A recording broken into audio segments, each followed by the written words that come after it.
Alright, good evening all. Peace and love.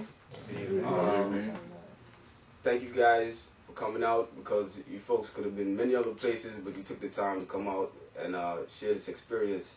And I thank you very much, because these days finding information is like finding fire for the first time. And when you try to bring it to folks, a lot of folks don't want to know. They just don't want to know. So thank you for coming out, because this information that's going to be presented tonight to you is excellent information, and it will definitely help you in your daily with your daily needs, prolong life, and many other things. I am Grand Noble Kadar Al-Kabir Bey of the Amexem-Moor-Empire, Minister for the Interior. I have here our Health Minister, Grand Noble Bashar. He has a Bachelor of Arts from Wesleyan University, a Bachelor of Professional Studies from Pacific College of Oriental Medicine, Master of Science in Traditional Oriental Medicine from Pacific College of Oriental Medicine. He has traveled to Ghana, Senegal, and to Gambia studying herbs and medicine. He has also traveled to China and to Tibet, and was initiated into the Longmen Dragon Gate section or sect of Tao. He has a private practice where he offers acupuncture, herbology, nutrition, Twina, did I pronounce it right? Twina acupuncture, massage, and essential oils aromatherapy. Again, I thank you for coming out. I thank you for your patience. You know, we got started a little off schedule, but with that, I present the floor to the Minister for Health and Phytotherapy. I thank you, Grand Noble. Thank you, sir. Again, I am the Amexem-Moor-Empire Minister for Health and Phytotherapy by the power, permission, and authority of our great Creator, the one that's created everything in existence, Most High, and also the blessings of our ancestors. I greet you all today. Again, thank you all for coming out. Again, could have been anywhere. You know, I know everyone's time is very important, and I really appreciate everyone coming on out and taking the time to share in this experience today. On behalf of the entire Amexem-Moor-Empire National Collective, and at the guidance of the Amexem-Moor-Empire Constitutional Monarch, His Imperial Majesty Honorable El Bey, I greet you all today. Again, I am the Amexem-Moor-Empire Minister for Health and Phytotherapy, Grand Noble Bashar Hafiz El Bey. Today, I want to bring some information on health and how to stay healthy. We see these days that our folks have kind of really fallen off with their health. You know, our folks used to be known for their health. I'm sure everyone here knows someone, probably a grandmother, a great-grandmother, that lived to be 105, 110, healthy and strong. You know, had one patient at the office today, elder, she was like 92 years old. You know, she had some health issues, but this used to be a standard with our folks, and now, you know, folks are leaving here at 40, 50, 60 with, you know, all sorts of diseases, cancer, heart disease, diabetes. I had a friend of mine a few years ago. She's alive, you know, and well, give thanks for that. But, you know, she was in her early 20s, and she was diagnosed with cancer in her early 20s, and that doesn't, you know, make sense. And that's because we've fallen out of line with nature.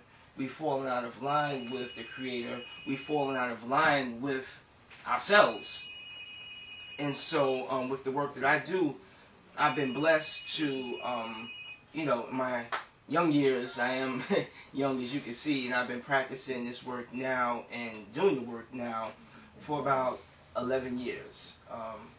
Went to school for about 4 years, and I've been in private practice now for 7.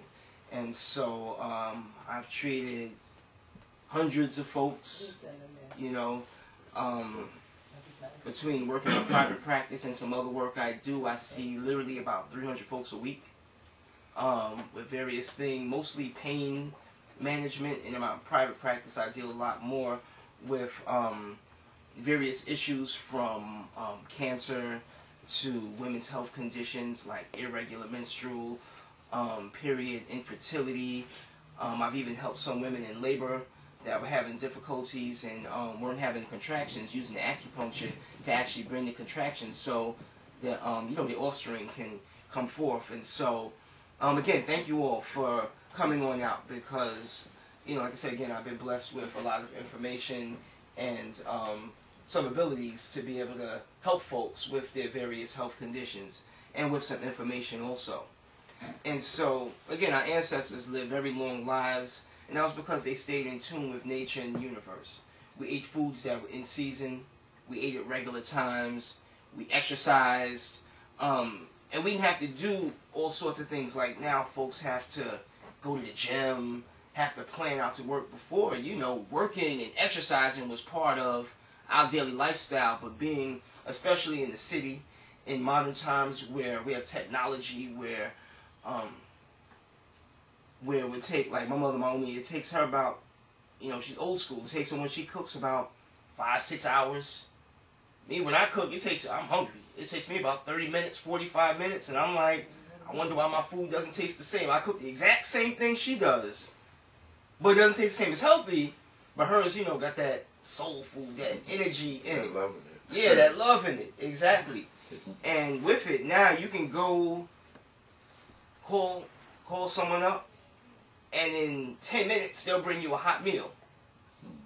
And with that, you don't know how much salt in it they put in it, how much sugar they put in it, how much oil they put in it. The love definitely isn't in it. That's why we called it soul food. A lot of the food that was called soul food wasn't necessarily good for us, healthy, but what was good for it was, mama's energy, grandmama's energy. Like they said, they put their foot in it, so, and it just tasted different. You can taste it. It was like the gathering here, Thankful all the family and friends, everyone came out, but just the energy of everyone coming together, that would all be part of the meal. Now folks are eating in their room, watching something on TV, and so we have to take a step back and remember the good old ways, that old time religion, as he said, things like that. Just bringing that up, you see, we wear the fez. The fez is our national headdress. If you actually look at the picture right there of the young lady graduating, what's that on her head? You see that right there. And so what happened was, from our ancestors, who were the ones who educated the world, before the wars of enslavement, as we had our great empires all around the world, we taught these other folks how to read, how to write, how to bathe, and they still honor us, but you can only put our natural clothes on and our natural dress on and natural headdress when you graduate. And you see, that's what we wear and what we wore. And so right now, the same thing with health. We're working to bring back our ways, like Brother Hajj Malik El-Shabazz, a.k.a. Malcolm X, said, we've been bamboozled, been hoodwinked. And so now take the blinders off the eyes and bring us back to who we are in our proper form. And what I do with that is bring the health aspect so that we can be strong, because one of the things I like to say is health is wealth. And if you can't get up in the morning, you can't go to work, or you can't work, or your business, whatever it is, to bring in the funds to support the family. So health is part of that foundation for us to build as a family, as a community, as a nation, and even as a greater world. Some of the other things we did, used to meditate. Natural things, like sometimes you would hear grandma and grandpa humming them old hymns. That was part of their meditation. Some folks may clean for meditation. Some folks may sit in a quiet place and just take a chance and just breathe and just relax. But right now, folks are on the go. On the go. We got cell phones, television, email, gotta go here, gotta go there, and we hardly get a chance to actually take the time to just sit back and just breathe. Sit back and just relax. And all of that is part of being healthy, those natural cycles of rest and work, rest and work, rest and work. Now, because of, monetary system that folks are, subjected to or subject themselves to, just that daily grind where we have to just go out and get it and get it and get it, where